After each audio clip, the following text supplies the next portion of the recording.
everyone, welcome to the new episode of Water Underground Talks, and today it's our great pleasure to host Rosario Sanchez, which is Senior Research Scientist at Texas Water Research Institute. Rosario, welcome and thanks for being with us today. Thank you, Viviana. It's really, really great to be here today. Thank you. So, as usual, we are going to start this talk with a couple or more questions to know more about you and your research.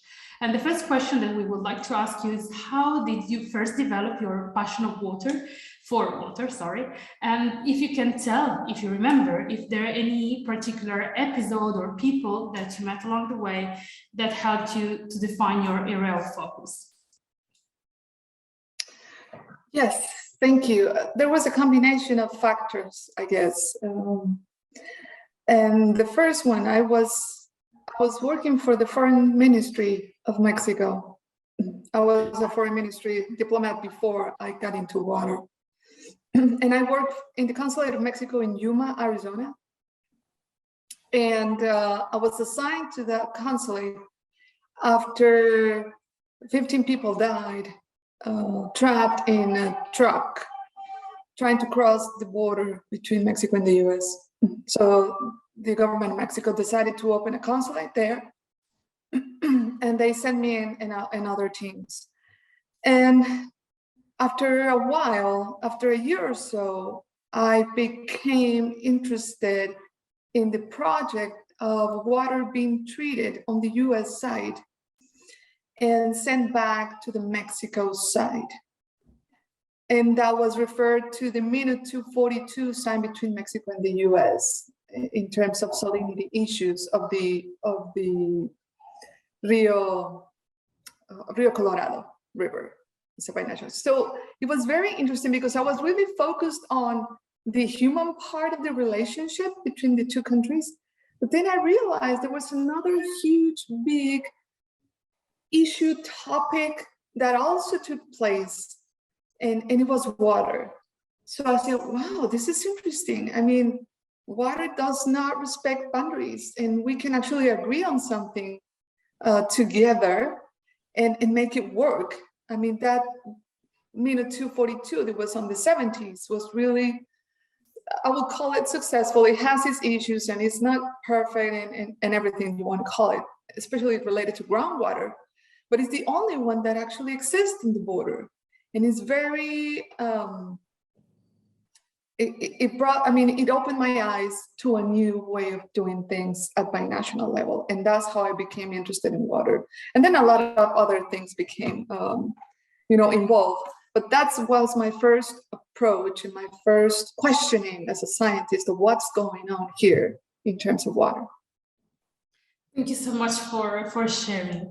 And according to you, what is the role or connection between groundwater, anti-racism, decolonization, and sustainable development in your work? And how do these issues play out in your region or discipline? Well, I'm going to talk by personal experience. I believe groundwater is really very, very local. Very, very attached to people's experiences, to people's culture, to people's individualities and needs. And I think it was the same for me too. I became interested in groundwater specifically after finishing my PhD and all that. And I didn't even did my dissertation on groundwater. I mean, it was focused on an aquifer, but I wasn't really thinking about groundwater itself in the framework of the relationship between the two countries. And then I started, I was a staff, I had a staff position back then, meaning I was not allowed to do research. It was not well seen. I call that, racism and things like that. And I wasn't, I had to work on my free time. I had to work over the weekends. I had to work on holidays and this was in a university, and I was not allowed to do research. So I don't think it has anything related because it's groundwater. It's just racism itself, and it happened to me working on groundwater and water itself. And then during that limited incentive, limited support, I guess, against all odds, I was able to publish my first paper on transboundary aquifers between Mexico and the US under that condition, which brought me a lot of opportunities, which brought me everything that I have today. But after that publication, things got worse, of course. How come you are publishing? How come you are doing science? How come you, and people started, questioning me in what, timeframes of the day I was doing that. I was not supposed to do that. I'm not a faculty member. I'm not a research person. So how come I'm doing that? So groundwater for me means discrimination, just automatically a discrimination experience. Totally direct. It started being like very, passive aggressive kind of attitudes, but then it became very direct. Like, what are you doing right now? I mean, you shouldn't be thinking about even doing research, right? And then the pressure, and then, all the dirty work that aligns with not just discrimination, it's sexism as well, and all of it. And I ended up with a lawyer, of course. And I'm not gonna get into that, but really, being not in the position I was supposed to be doing research, I was not supposed to be doing, and being successful the way I'm not supposed to be having success. So that's my relationship with groundwater and racism. Wow, thank you for sharing. And if you don't mind staying for one more question, a bit on the personal level too, how do you think your personality or personal interests strengthen you as a scientist? Maybe this relates to the previous question as well. Yes. When I started my PhD, I was working as a diplomat before, and I was now getting into the science part. So it's my two brains fighting each other, right? And I haven't used this scientific aspect of my brain for 10, 15 years. So I knew that I was not going to be able to level my colleagues. They were all engineers, geologists, hydrologists. I wasn't any of that. I was a diplomatic human social sciences person. I didn't even know the water cycle at that level. So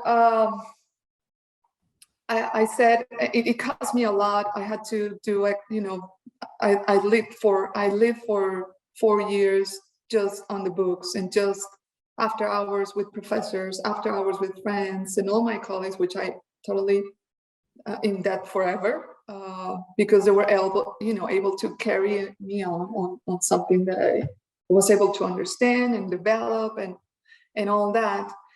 But then when I finished up, when I got into the end of my degree or my expertise, I said, there's no way I can compete with these guys. There's no way I will know as well as they know. I don't have the experience. I don't have the technical ability. I know how it works now. I understand. I'm willing. I'm able to understand it, but I don't have those kind of skills that was built from the beginning to be an expert.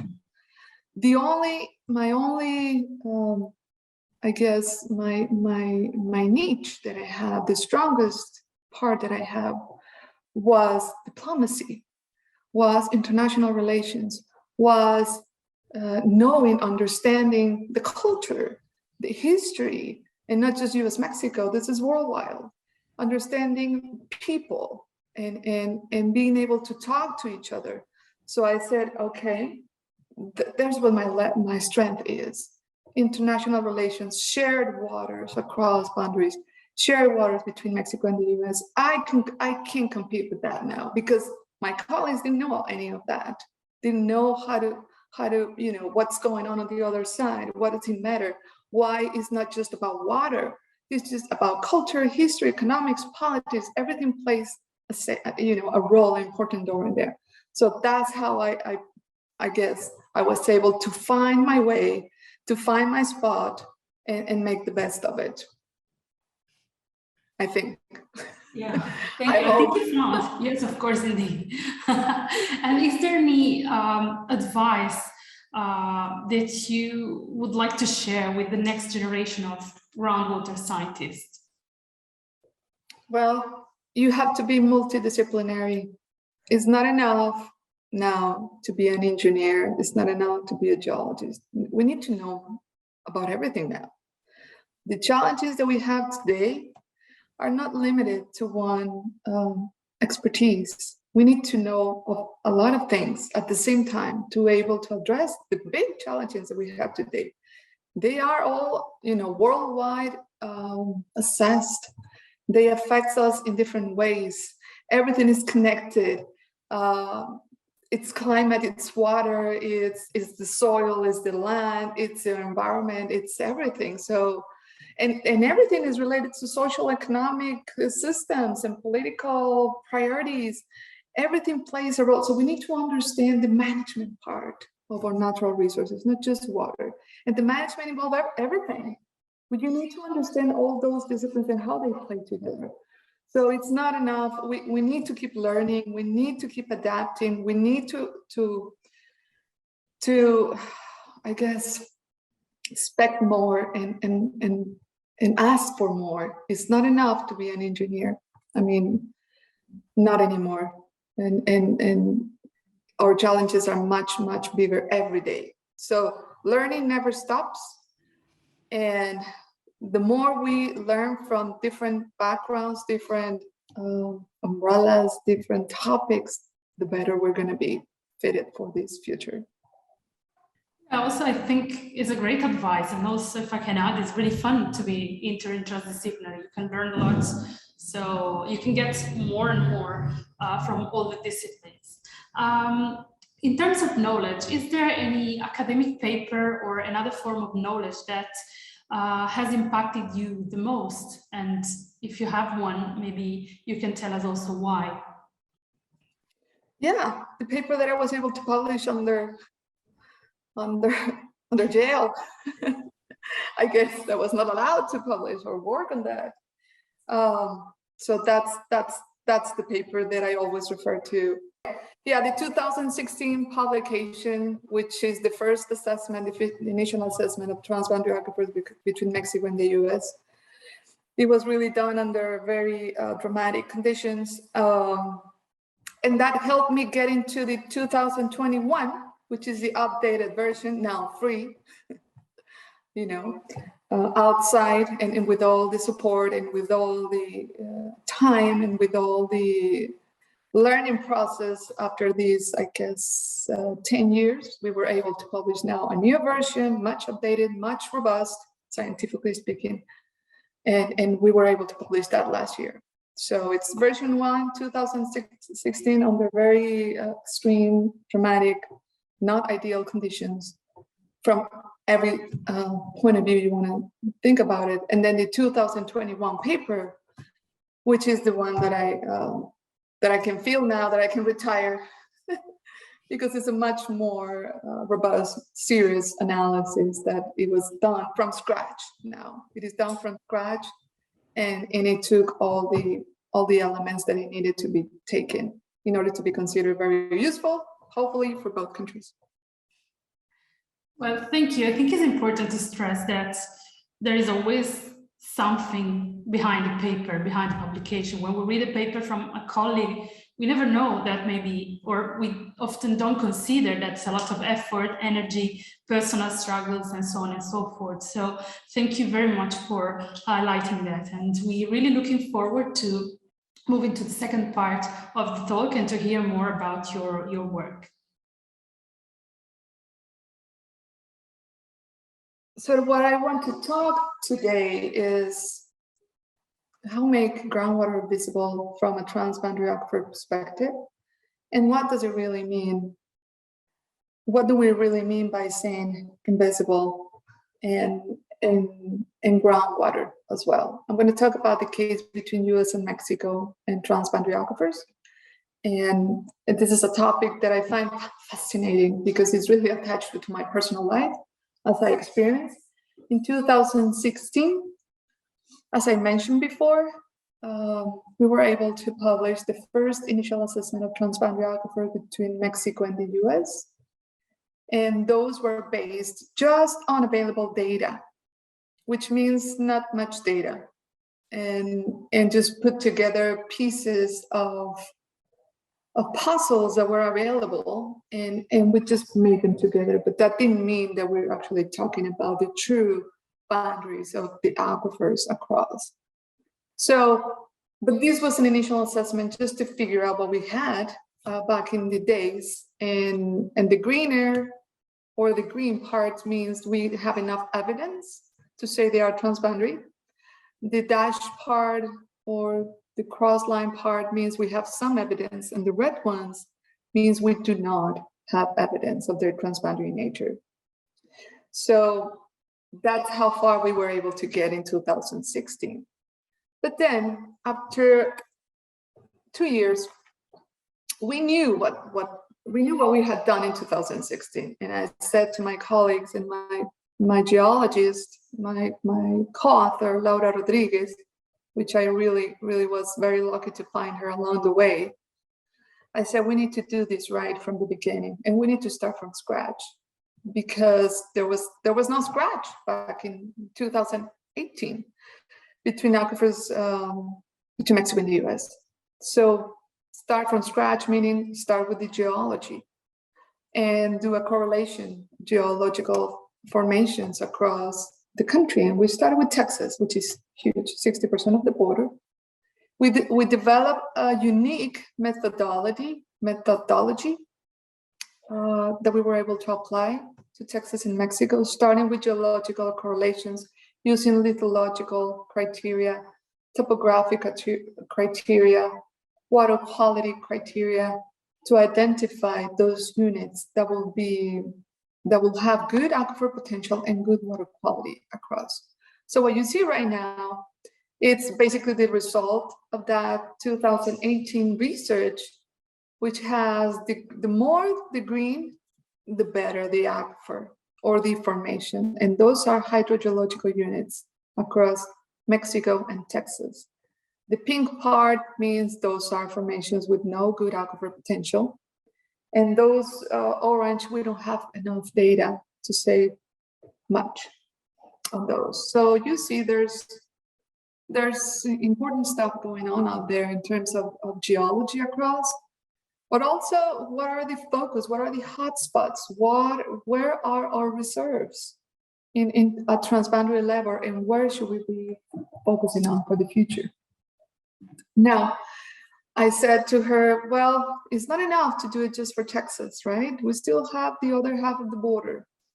So we extended that methodology and included the rest of the border, following the same criteria, the same limitations, the same boundaries, the same nomenclature, everything the same. Because one of the main problems that exist in transboundary aquifers around the world is the differences in criteria between countries, the differences in way of doing things. And then at the time we need to talk or we need to compare, then we're talking about different things. And it's the same thing. So, but because of that differences in the way we assess our aquifers, then we are unable to talk. We're unable to agree on just that. So that's why we decided to develop a unique methodology for both sides that could be applicable to both sides and to all aquifers, at least between Mexico and the US. And that way, future research can always go back and follow that unique methodology, homogeneous methodology that could be very well understood and assessed in any regions of the border itself. So it's equally applicable. And I just wanted to show these maps just to realize how we were before 2021.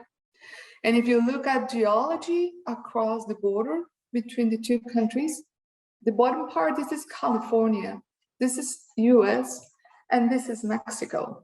So if you Google or try to look for geological maps across, you weren't able to do absolutely anything. You weren't able to identify this unit, it's the same as the other one. It mostly is, but there's no way that you have information to confirm this data. There's no way that you can deal with this scientifically speaking, if it's not correlated scientifically. So the map above shows the results of just the geological part of the formation. We're not even talking about aquifer potential here yet. But you see the difference. Now you can play with this. Now you can see how the formation actually flows through all the way. They're not, this is the border here, the red line. You now see the logic, the sense of nature going across the border, which is what we missed in basically all the world. The logic of nature flowing across. At least we don't see it in a two-dimensional way that could be useful for developing and assessment management plans, etc. This is Arizona and Sonora on the south, Arizona on the upper part. And this is how we ended up doing it. Complicated region, not easily, geologically speaking, but it is there now. Now we can play with it. Now we know what are the formations. Now we know their potential, the lithology properties of that region. What can we expect in terms of water, etc. And then this is New Mexico and Chihuahua, Mexico, and New Mexico in the US. Again, if you see the bottom part, you should be able to see the complications of how we assess this, right? Is this formation the same as the one here? Do they have the same lithological properties, elevation conditions, hydrological properties, and I can go on and on. Now we have here, what are they described? And this paper actually has a very nice table describing the features, hydrogeological features that could help us and that did help us came into conclusions on what can we expect from these formations across. And this is the results. The greener, the better for aquifer potential. You see here, California again. This is the famous Imperial Valley between Mexico and the US, pretty strongly connected. Surface groundwater, very strong surface groundwater system here. And then there is Arizona, where we have two of the most important aquifers considered at binational level to be priority under the Transboundary Aquifers Assessment Program. And you see here the potential and why is that.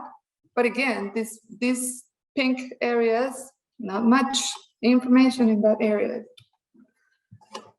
This is the eastern part of Arizona, Santa Cruz, San Pedro, you see, super green.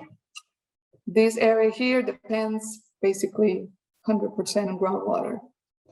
And important cities, big cities, over 1 million inhabitants here that depend on groundwater.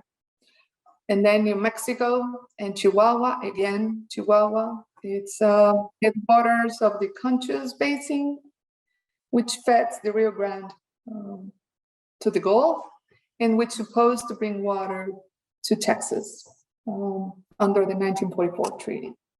You see here where the water is coming from. And this is the complete map.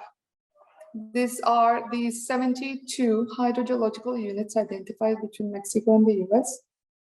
And from those 72 hydrogeological units, only 28 can actually be considered transboundary aquifers, which means they have good aquifer potential and good water quality as well.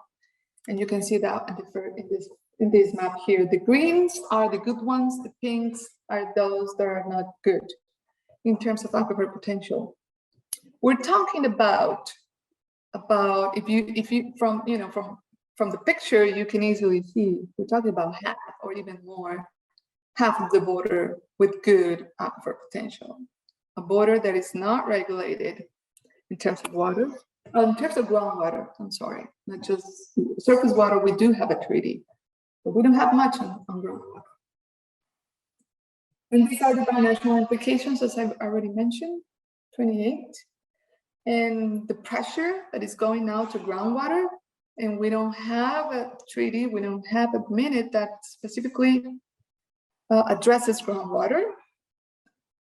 So the pressure, the legal pressure, the political pressure, the economic pressure on that region, the border region between Mexico and the US, so just so you know, is considered the 5th largest economy in the world. So we're not talking here about just any border region. It's huge in terms of wealth. It's huge in terms of environmental challenges. Population growth is expected to triplicate in the next 30, 50 years. So where is the water going to come from? It's going to come from groundwater. It can't be coming from surface water anymore. The reservoirs, the international reservoirs, are in the lowest in record, and they do not expect to reach any standard level in the near future. We're transcending now to a more arid place in the complete border, and you can see that from all the scientific reports. So water will come, definitely, the major part of it will come from groundwater. So that elevates the potential for management, elevates the visibility of groundwater, of course, at binational level, which has not get any visibility on the last, ever, I guess. But now it's getting more attention, as groundwater is a key element for building resiliency. So in a bad way or in a good way, we're reaching a crisis in terms of water scarcity, in terms of surface water. In a good way or bad way, we're now focusing now on groundwater. We don't know if it's going to be good or bad, because the extractions are estimated to be exceeding, because remember, we don't have much data here. We don't have much monitoring. We don't know what's going on the aquifer. We know where they are. We know the conditions of the formation itself, some water quality elements, but we don't know how much is being exploited or by whom, or the storage capabilities, or the drawdown conditions of those aquifers, and or the water quality, because the water quality information that we have is limited to one spot or two spots or a couple of spots, but they do not necessarily cover the complete aquifer. And what would happen if that aquifer becomes overexploited? So a lot of questions, that we need to respond, that we won't be able to respond soon without data and without funding and without more visibility on this issue for the future. So when we say now, moving to the management, when we say that this is the big challenge at transboundary level and for groundwater itself, the big question is science enough? And if we have enough science to give that big step? And well, the usual answer is, well, what are we looking for exactly? And what are we saying when we talk about management? To whom and for what purpose? To give water, to increase the supply of water, to be sustainable, to be fair, and to apply justice on the way everybody has access to it, to protect the resource. What are we trying to answer here? I think that the main question still is the supply part worldwide, but I think we're still missing the demand part of it, the sustainability part of the question. We're still missing that, but we cannot keep missing that, because without information, without that minimum amount of information that will give us some idea on the sustainability condition of the aquifer, then since we don't see it, we might be just mining more our aquifers and our water reserves for the future. So I have this phrase down there that it talks about data and it talks about science, and it says, it's not mine, that phrase. I took it from a professor that I learned from a lot. And he said that it's not enough to be right, which means it's not enough that you have done your work. And yeah, of course, the aquifer is going to be declining. You're going to lose, you're going to be mining the aquifer in 10 years, I'm sorry. You cannot rely on that aquifer in 10 years, like El Paso or workable zone in Juarez in Texas. You also have to be effective, which means what do you do with that data? I mean, is that actually going to make a difference on the way things are doing or the way things are approached today? So that sparked me really, and it got me really, really deep on where our research should be going to. What is the information that we should publish?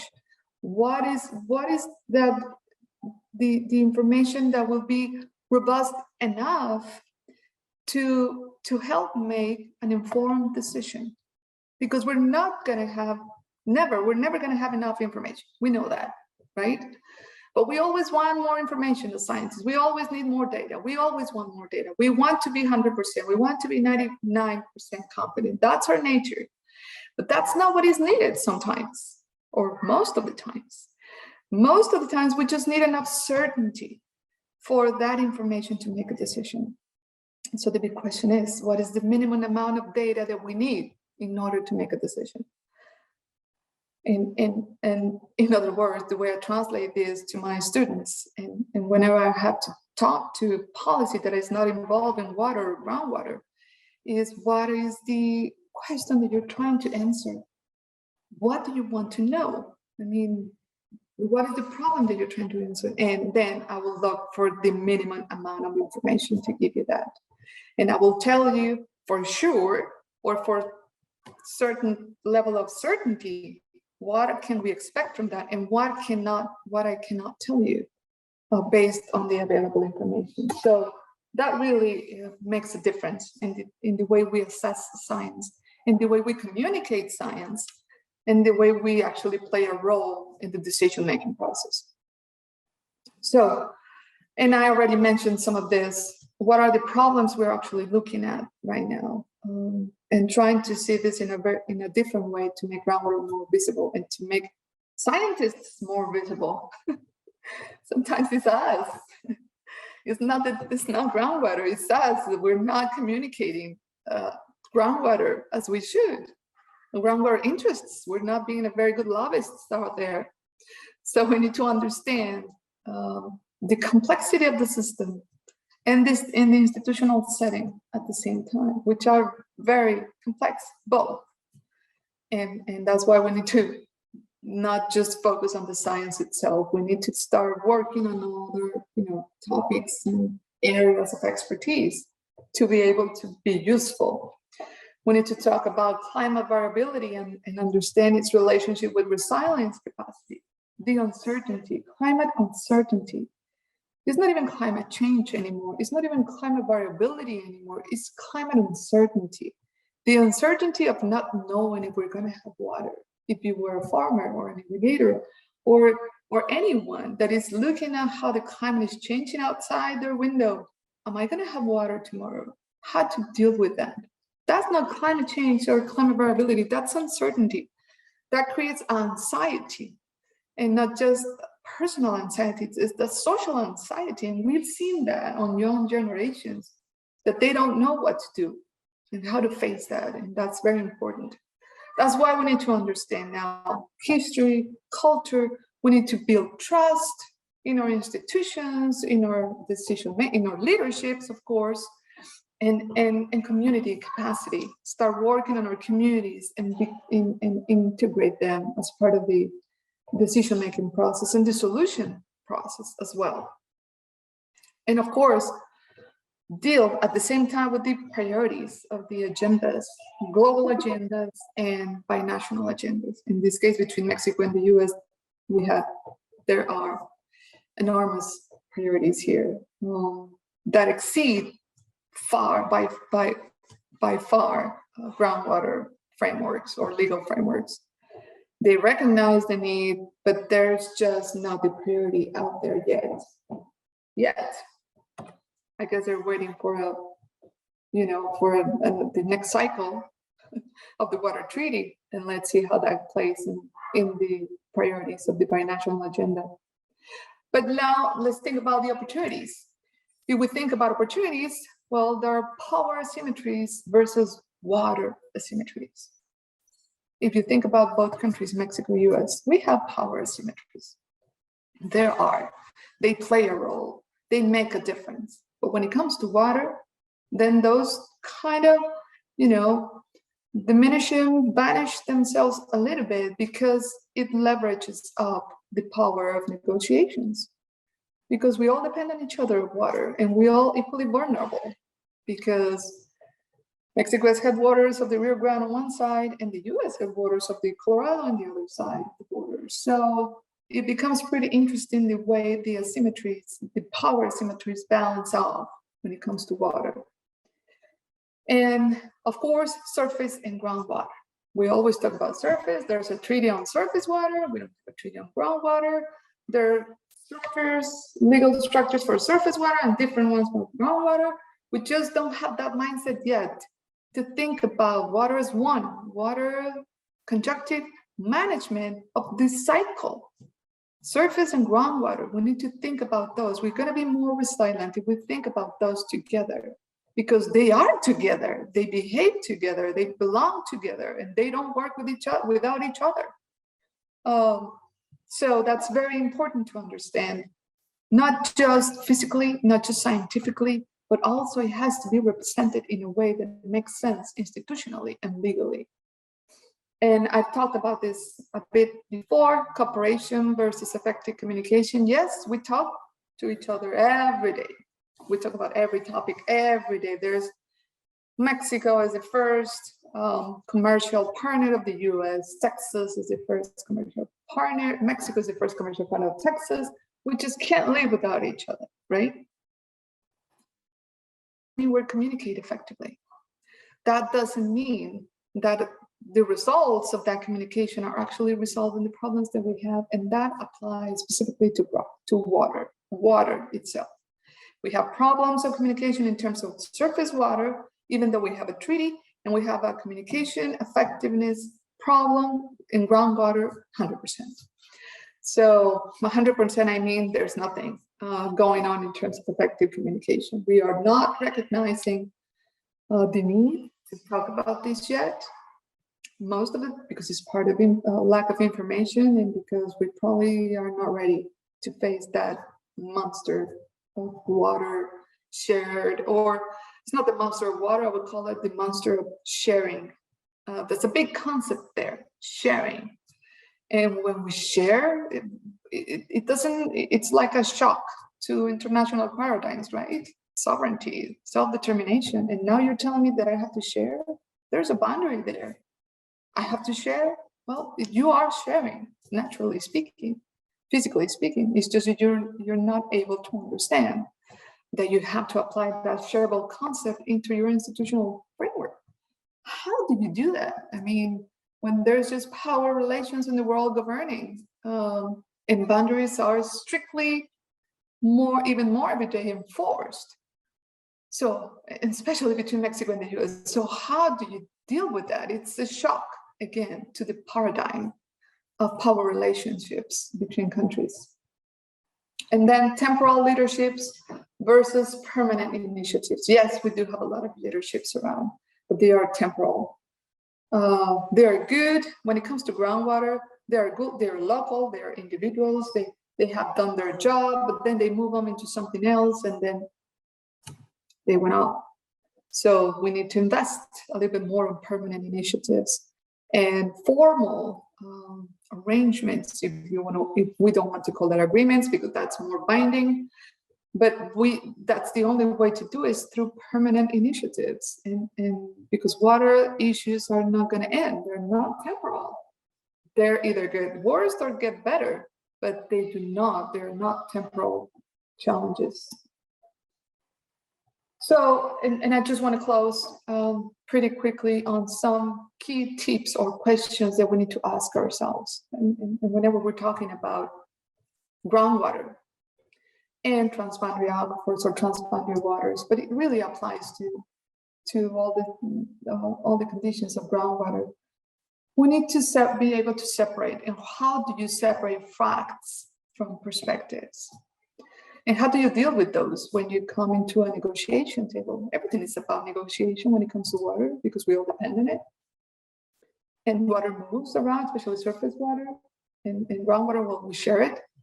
So facts believe it or not, science, believe it or not, is negotiable.